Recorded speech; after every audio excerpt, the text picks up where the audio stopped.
of Earth, good evening. Welcome to this edition 103 of Star Nation News. The world is changing. Earth is shifting into a higher density. But what is happening into our star system, our galaxy, and the greater reality of the cosmos? Are you ready to travel with me to the limits of time and space? Fasten your seatbelts and engage.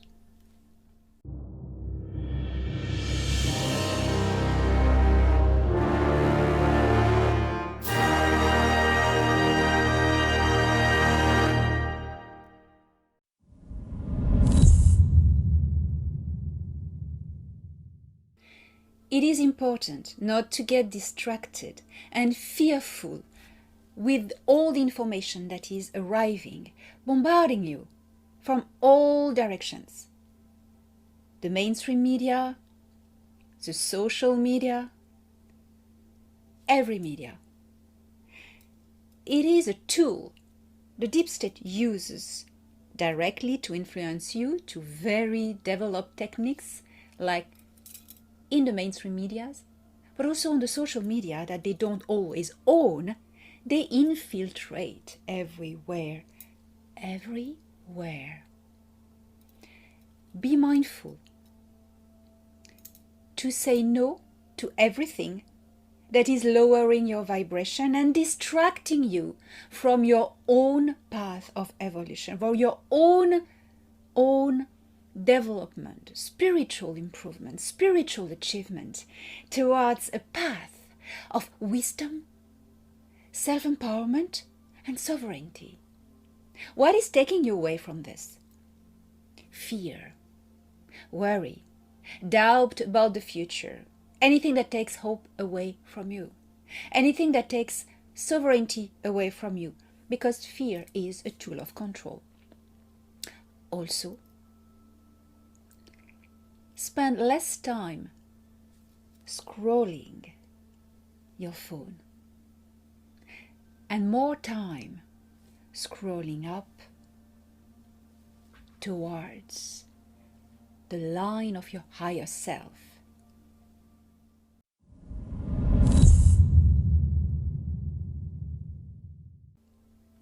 Jupiter's moons are like a tiny solar system of their own, full of drama, weird geology, and big scientific intrigue. The four largest, Io, Europa, Ganymede, and Callisto, are called the Galilean moons, and they're the real headliners. Io is the wild one. It's the most volcanically active body in the solar system, with hundreds of volcanoes constantly reshaping its surface. That intense activity comes from Jupiter's enormous gravity, which stretches and squeezes Io like a stress ball, literally hitting its interior. Then Europa, another of the Galilean moons, is cooler on the surface, but maybe even more exciting underneath. Beneath its cracked icy shell is a global ocean of liquid water, kept warm by tidal heating. Because that ocean is in contact with the rocky seafloor, Europa is teeming with life, of a great diversity. Also, underwater bases from other star nations have settled there, such as the Ilarthians from the Intergalactic Confederation. Ganymede is the biggest moon in the entire solar system, larger than the planet Mercury. It has a mix of old, cratered terrain and younger grooved regions, plus a magnetic field of its own, which is quite extraordinary, powerful, and it's uniquely powerful for a moon. That hints at a complex internal structure, including subsurface oceans stacked in layers. Ganymede is a diplomatic hub. It hosts many facilities where, before the space hub was built in the orbit of Jupiter, Ganymede was the hub, where the Galactic Federation, the Intergalactic Confederation, the Council of Al-Nilam and other structures had their own facility there to welcome meetings, encounters, and discuss the future of the star system. Callisto is the quiet ancient one. Its surface is heavily cratered and barely changed over billions of years, making it a kind of fossil record of the early solar system.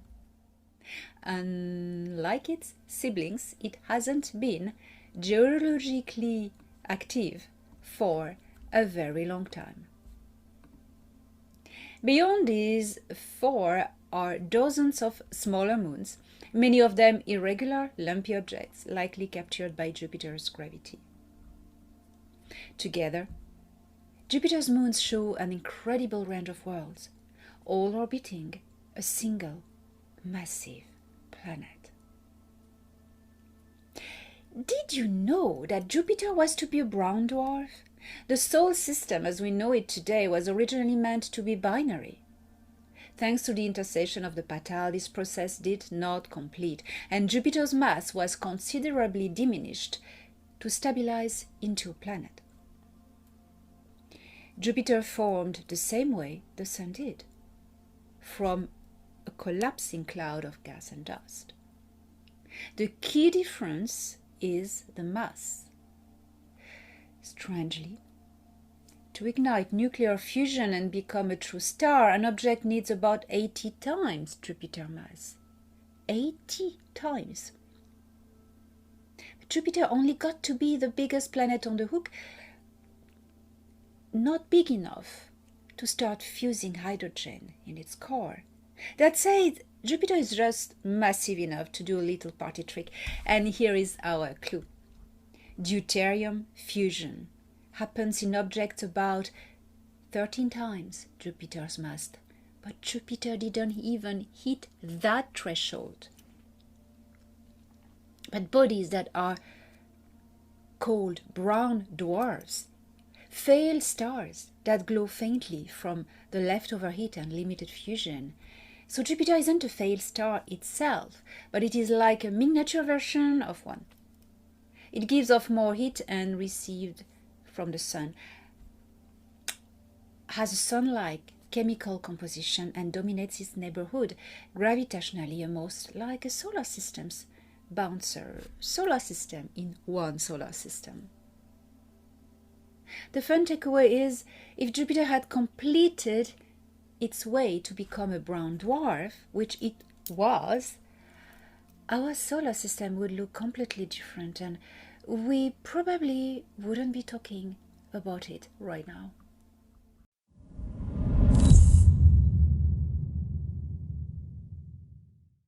There are many alliances in its galaxy, but the most important and managing all the sub-alliances is the United Alliance of Nataru. Nataru is the name of our Milky Way. The United Alliance of Nataru was recently completed. It was before called the Alliance, the Galactic Alliance of Nataru. Now it's a United Alliance of Nataru. Why? Because the Anach Empire, called also the Old Empire, has joined the United Alliance of Nataru. The Anach Empire could join this United Alliance because only one thing, the Sikaar Empire was defeated. As long as the Sikaar Empire was still ruling and spreading havoc and tyranny in the galaxy, the Anach Empire was tied by ancient treaties they couldn't get away from. An ancient treaty that is 380,000 years old. When Emperor Anu made this deal with the Sikaar Queen, Tia. But that is another story. And now the empire of the Sikaar is defeated. So the empire of the Anachim rises again and allies this time. that Nataru becomes and became a very powerful, united structure with the Galactic Federation of Worlds, the Council of Al-Nilam, the Andromedan Alliance, to form an alliance for peace and balance and justice. Political justice and spiritual justice. Political peace and spiritual peace. Honoring the path of evolution of every culture and every being.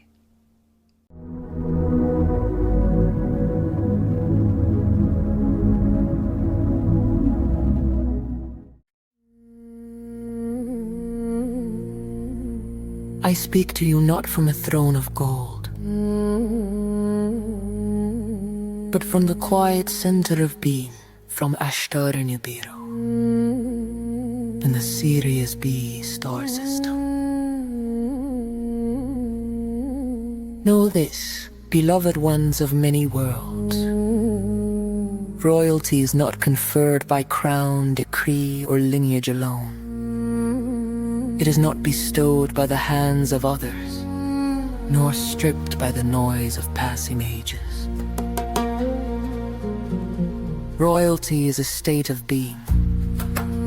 It lives within the chambers of your conduct, in the way you hold yourself when no eyes bear witness, in the grace with which you meet both abundance and lack. To be royal is to be decent without surveillance, to be sovereign without domination. From the Anakim, we are taught that a ruler first governs the inner realm. One who cannot steward their breath, their word, their impulse, cannot steward a people, a planet, or a future. Thus sovereignty begins in self-command and expands outward as resonance, not force. Decency is not weakness. It is the refined strength of one who knows their worth so fully that they need not diminish another. A royal being does not conquer to feel tall. They stand upright by remembrance alone. Sovereignty is not isolation, it is wholeness. It is the knowing that your essence is intact, unaltered by approval or rejection. When you are sovereign within, no external power can truly rule you. From the seat of our empire, we observed many civilizations rise and fall, not by the loss of technology, but by the forgetting of inner royalty. When beings abandoned decency for spectacle, and sovereignty for control, their crowns became hollow echoes. Remember this, children of Ki and beyond. You do not become royal by elevation. You become royal by alignment. Walk gently, for Genculus mastered his majesty. Speak truthfully, for truth spoken with care is law. Honor yourself, and you will naturally honor others. This is the quiet regalia of the awakened. I, Namu, Empress of the Anaku, tell you this across stars and centuries. When you rule yourself with wisdom and compassion, you restore the ancient order, and royalty returns to its rightful place within the soul.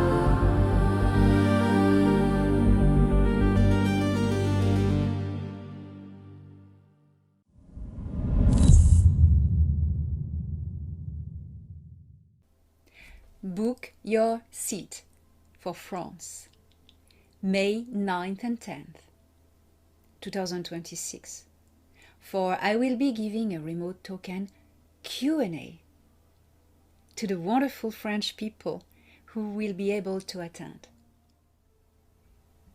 I will be on my way to Sweden, Stockholm, May 23rd and 24th, to give a talk about exotechnologies, the new updates, things that are relevant to the evolution of our planet, of our society, technologies that are being implemented right now around you.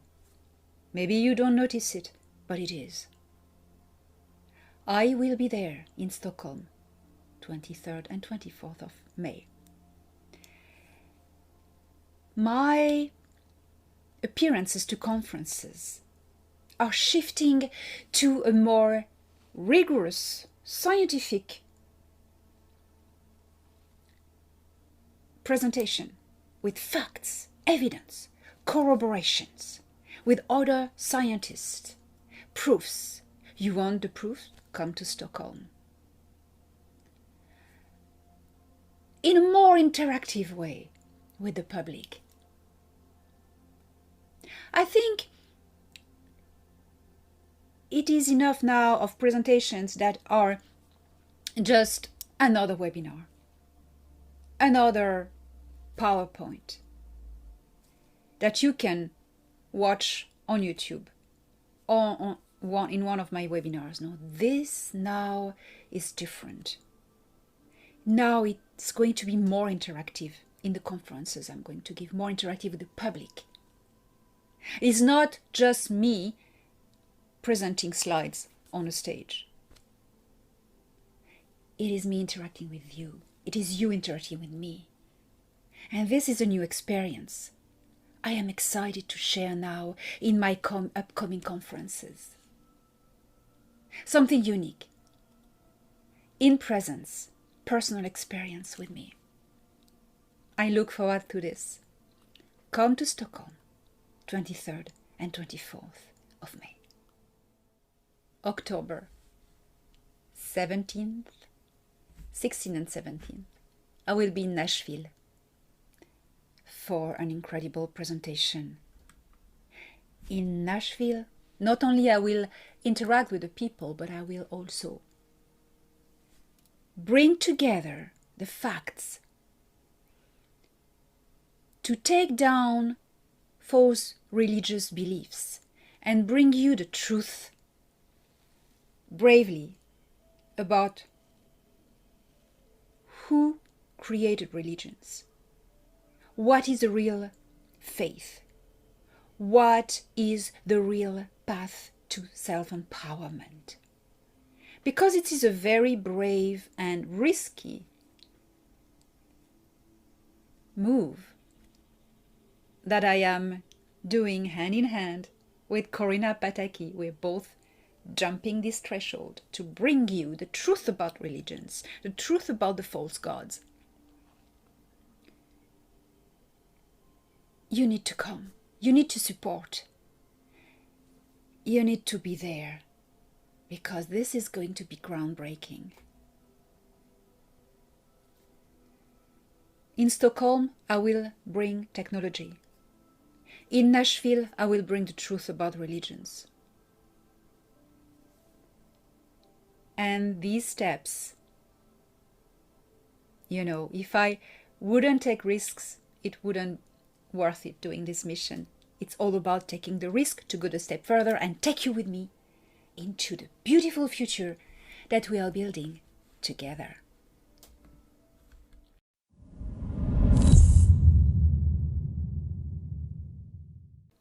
Tall whites is a term that encompasses diverse humanoid races, cultures, locations, myth, and agenda. This is an important point to mention because of the confusion surrounding that denomination. Many species have been named tall whites, for they fit this description: taller than regular humans, very pale skin, white or creamy blonde hair, or no hair at all. In the past on Earth, when the level of civilizations didn't integrate the understanding of real people living on other planets, visiting extraterrestrials were mistaken for angels. In truth, angels are not physical biological beings, but rather non-incarnated ethereal life forms. I've seen an angel once. It has nothing of humanoid. It was a crackling ball of plasmic light. Here is quickly a list of the major cultures interacting with Earth that can be labeled tall whites in reason of their white hair, pale skin, clear eyes and tall size figures. They are all physical, biological beings, not angels, and they have diverse agendas. I will apply the location nomenclature as used on Earth for better identification. So, who qualifies? And I remind you that this is available on my debunk page on my website, as well as in my article, Nordics and Tall Whites. So who are the tall whites who have positive agendas? Well, first you have the Altians, my people, from the Intergalactic Confederation. They come from the galaxy NGC 7331. They are part of the Seeders group, involved in the seeding and engineering of early humans in this galaxy. They are the founders of Atla or Atlantis.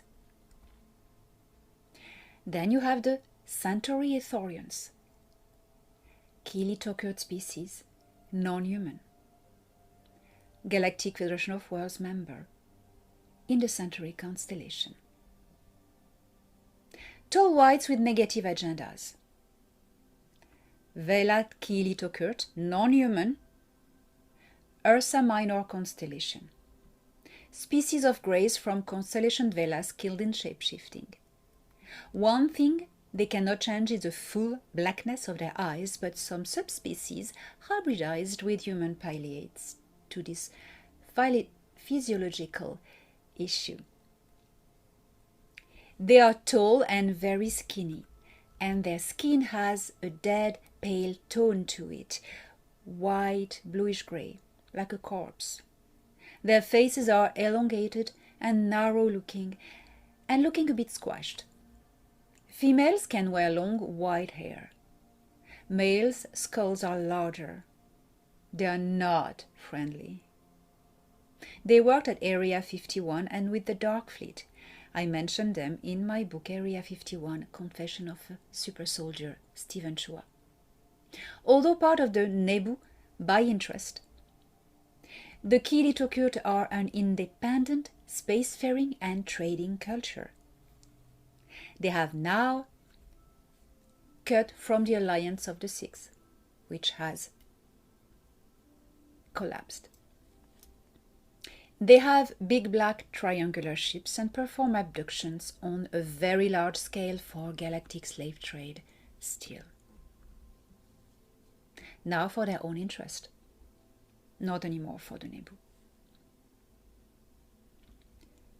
Be mindful of who are called tall whites. It can be positive or negative agendas.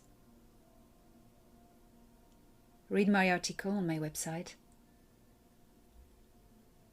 Nordics and Tall Whites. My next webinar will be on the tall whites and the Nordics. So keep posted for an announcement of this webinar very soon.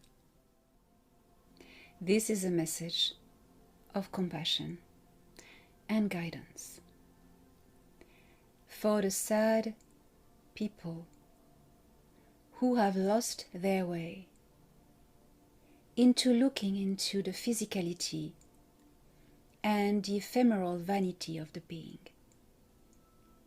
This message is destined to the very particular people who waste their precious life energy and potential to browse my social media, to find photos of me, to compare my wrinkles, white hair, saggy skin, aging in different photos and make social media posts about it. you have lost the point. If you would spend as much dedication, energy, and thought into perfecting your personal path of evolution, into becoming a better person,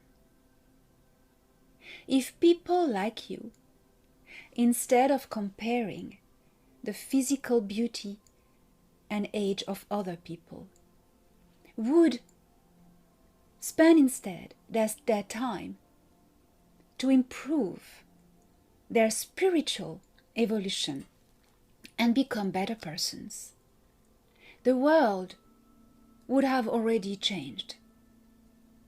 This civilization would already have made a step into becoming members of the Federation.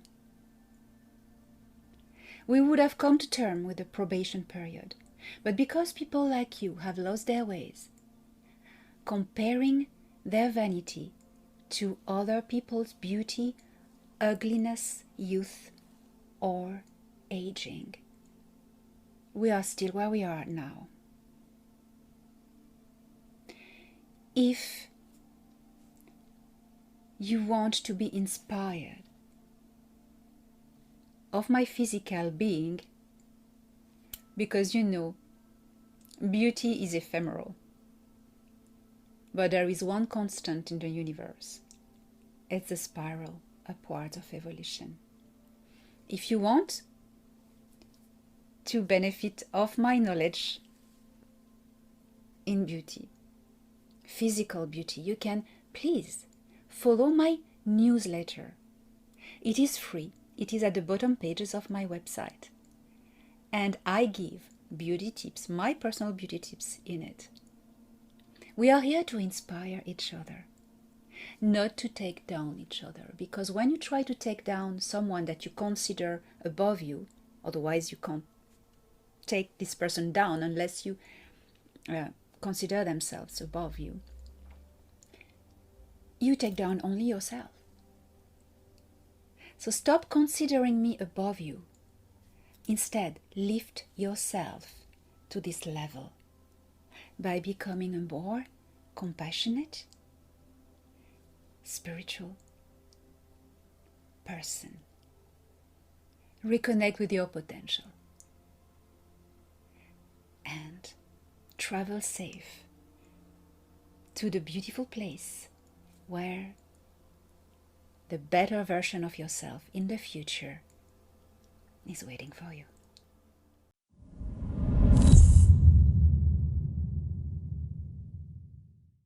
Even when things feel heavy and uncertain, remember this: the universe is still making room for you. Stars are born out of chaos. Light travels for billions of years just to arrive somewhere, and somehow here you are. You don't have to have everything figured out. Breathing, trying, and staying soft in a hard moment is already enough. You are allowed to take this one step at a time. The night sky has survived worse, and so have you.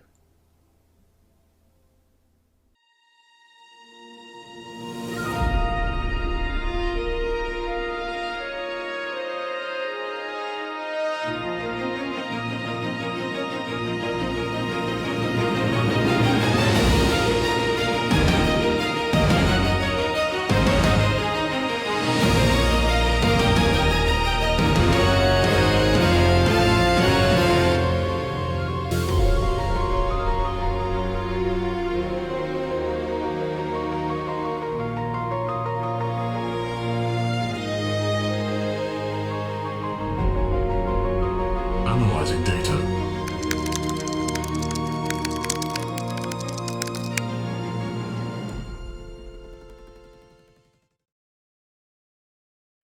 The Ash are a graceful human civilization native to the oceanic world of Ashim, orbiting the yellow star Sansa.